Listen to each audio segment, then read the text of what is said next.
Torque acting on a current carrying loop in uniform magnetic field. अगर हम किसी current carrying loop को एक यूनिफॉर्म मैग्नेटिक फील्ड में रख देते हैं तो हमने देखा था कि no net translatory force acts on the loop, लेकिन स्ट्रेचिंग फोर्स लगता है। बट अब हम ये भी सीखेंगे कि अगर हम किसी करंट कैरिंग लूप को एक यूनिफॉर्म मैग्नेटिक फील्ड में रखते हैं तो it will experience some torque. ठीक है, तो टॉर्क क्या होगा देखते हैं, कितना लगेगा वो भी देखते हैं। बच्चों हम मान लेते हैं कि हमने एक करंट कैरिंग लूप लिया है, ध्यान से देखेंगे, इट्स अ डिफिकल्ट डेरिवेशन बेटा। ठीक है, एक करंट कैरिंग लूप है बच्चों, लूप का नाम देते हैं P Q R S। This is a current carrying loop बच्चों। करंट I कैरी कर रहा है, करंट I, फिर से current I and current I, right. Magnetic field बतानी पड़ेगी हमें, तो मान लेते हैं हम मैग्नेटिक फील्ड जो है वो ऐसे है थीटा एंगल पे,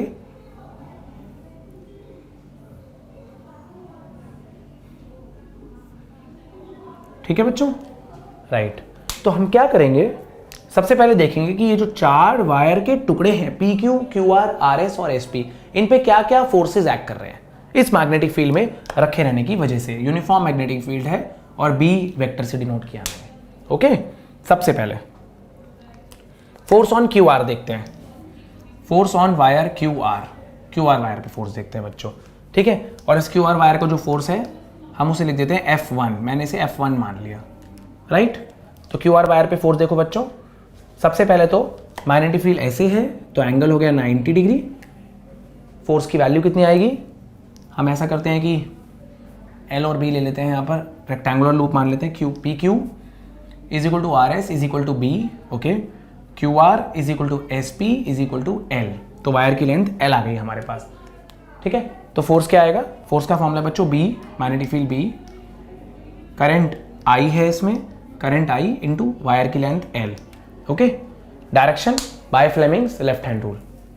ओके, मैग्नेटिक फील्ड ऐसे जा रही है, मैग्नेटिक फील्ड ऐसे, ठीक है ना, 4 फिंगर, रेड वाली मैग्नेटिक फील्ड ऐसे, ब्लू करंट मिडल फिंगर से, ब्लू करंट, फोर्स आ गया आउटवर्ड्स, बाहर की ओर, इसे बोलेंगे outwards, BIL outwards. Okay, no problem. ठीक है, अब हम देखते हैं force on wire PS, wire PS पे फोर्स देखते हैं और इस फोर्स को नाम दे देते हैं F2। फिर से वही आएगा, डायरेक्शन देख लेते हैं बस, BI और length L, BIL, magnetic field ऐसे, करंट, मैग्नेटिक फील्ड ऐसे, देखो बच्चों ध्यान से, मैग्नेटिक फील्ड ऐसे, करंट ऊपर जा रहा है, मैग्नेटिक फील्ड ऐसे बनाई मैंने, ऐसे, करंट ऊपर जा रहा है, फोर्स अंदर को, इनवर्ड, फोर्स आ गया इनवर्ड, BIL इनवर्ड। ठीक है, इनवर्ड आ गया, राइट। अब हम देखते हैं PQ वायर पे कितना फोर्स एक्ट कर रहा है, फोर्स ऑन वायर PQ, इसको नाम देते थे F3। ठीक है, मैग्नीट्यूड लिख देता हूं पहले, B magnetic field, I current, length B, length B है, लेंथ B दे रखी है, BIL, BI लेंथ B और sine theta, BIL sine theta. ठीक है बच्चों, डायरेक्शन की बात करते हैं, थोड़ा सा डायरेक्शन समझने में दिक्कत होगी बच्चों। फ्लेमिंग लेफ्ट हैंड रूल यहाँ पर थोड़ी दिक्कत करेगा, क्योंकि फ्लेमिंग लेफ्ट हैंड रूल कहता है FBI, लेकिन magnetic field, force and current must be perpendicular to each other.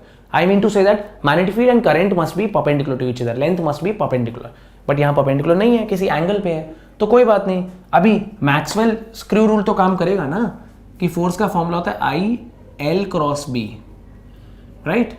Force is IL cross B, L से B तक राइट हैंड की फिंगर्स को कर्ल करो, फोर्स आ जाएगा। तो कर लेते हैं, L ऐसे है, ऐसे, और मैग्नेटिक फील्ड इधर को, तो L से B तक फिंगर्स को कर्ल किया, B रेड की तरफ, ब्लू लाइन करंट की डायरेक्शन से मैग्नेटिक फील्ड की डायरेक्शन में फिंगर्स कर्ल करी, फोर्स ऊपर को आ गया बच्चों।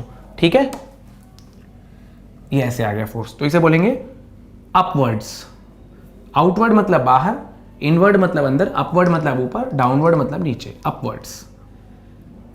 सिमिलरली फोर्स वायर RS पे निकालते हैं अगर हम, उसको नाम F4 दे देते हैं, सेम वैल्यूज आएंगी, BI साइन थीटा, और डायरेक्शन क्या आएगी देखो, करंट ऐसे, लेंथ ऐसे, मैग्नेटिक फील्ड ऐसे, करंट ऐसे, लेंथ ऐसे है, मतलब मैग्नेटिक फील्ड ऐसे, फोर्स आ गई डाउनवर्ड्स, फोर्स की डायरेक्शन आ गई डाउनवर्ड्स।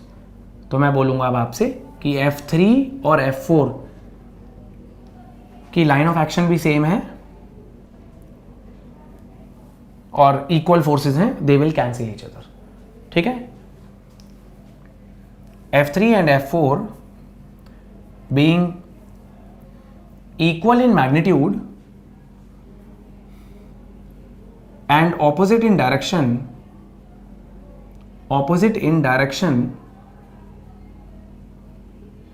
cancel each other। ठीक है, अब बात करते हैं इनकी, किनकी, F1 की और F2 की। तो बेटा F1 और F2 लूप को घुमा देंगे। ठीक है, एक आगे लग रहा है, एक पीछे लग रहा है। मान लो ये है, ऐसे लूप मान लेते हैं, F1 ऐसे लग रहा है और F2 पीछे लग रहा है, तो दे विल कॉन्स्टिट्यूट कपल, घूमने लगेगा लूप। ठीक है, तो हम बोलेंगे कुछ ऐसे बनाएंगे, F2 ऐसे है, F1 ऐसे है बच्चों। ठीक है ना, ये मैग्नेटिक फील्ड थी, थीटा ये था, तो ये भी हमने थीटा मान लिया। ठीक है, मैग्नेटिक फील्ड को मैं रेड से ही बना देता हूं जिससे कि आप कंफ्यूज ना हो। ये मैग्नेटिक फील्ड, तो ये ऑल्टरनेट एंगल से थीटा हो गया, राइट। ये बी हो गया, तो अब हम देख लेते हैं क्या नेमिंग करी थी हमने, पी, क्यू और टी। ठीक है, तो टॉर्क होता है, दोनों में से कोई भी फोर्स ले लो बेटा, ये ऐसे अंदर जा रहा है और ये बाहर आ रहा है, तो लूप ऐसे ऐसे घूमने लगेगा। ये ऐसे अंदर जा रहा है और ये अंदर जा रहा है और ये बाहर आ रहा है, तो लूप ऐसे ऐसे अपनी जगह पर ऐसे घूमने लगेगा। ठीक है, फिर से देख लेते हैं, ये लूप है, ये कर फोर्स ऐसे जा रहा है और ये फोर्स बाहर आ रहा है, ऐसे और ऐसे घूमने लगेगा लूप अपनी जगह पर। ठीक है ना, तो टॉर्क हो जाएगा मैग्नीट्यूड ऑफ आइदर फोर्स, कोई भी फोर्स ले लेते हैं, कपल बोलते हैं मैंने, मैग्नीट्यूड ऑफ आइदर फोर्स, दोनों में से कोई भी फोर्स ले लो, सेम ही मैग्नीट्यूड है, और परपेंडिकुलर डिस्टेंस कितना है इनके बीच में, PT। ओके, तो फोर्स है हमारा BIL, और PT क्या होगा इस ट्राइंगल में, देखो cos theta base by hypotenuse, PT by B, यहां से PT आ जाएगा हमारा B cos थीटा, राइट बच्चों। तो टॉर्क आ गया हमारा BIL B cos theta, L into B को हमने एरिया बोल दिया, तो टॉर्क आ गया BIA cos theta. If coil has n turns, तो क्या होगा टॉर्क देख लो, n से मल्टीप्लाई कर लेंगे। अगर कॉइल में नंबर ऑफ टर्न्स n है तो टॉर्क क्या आएगा बच्चों, देखो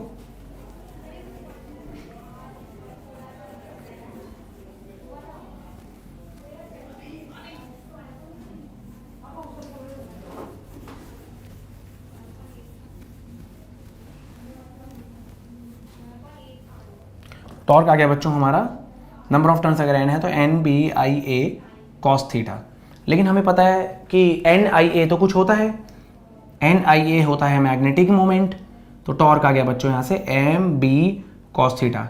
बट टॉर्क क्योंकि स्केलर नहीं है, वेक्टर है, तो एक और फॉर्मूला बनाने की कोशिश।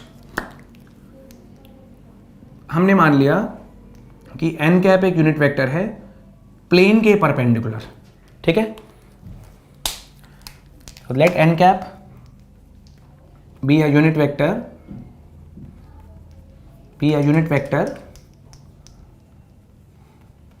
perpendicular to plane।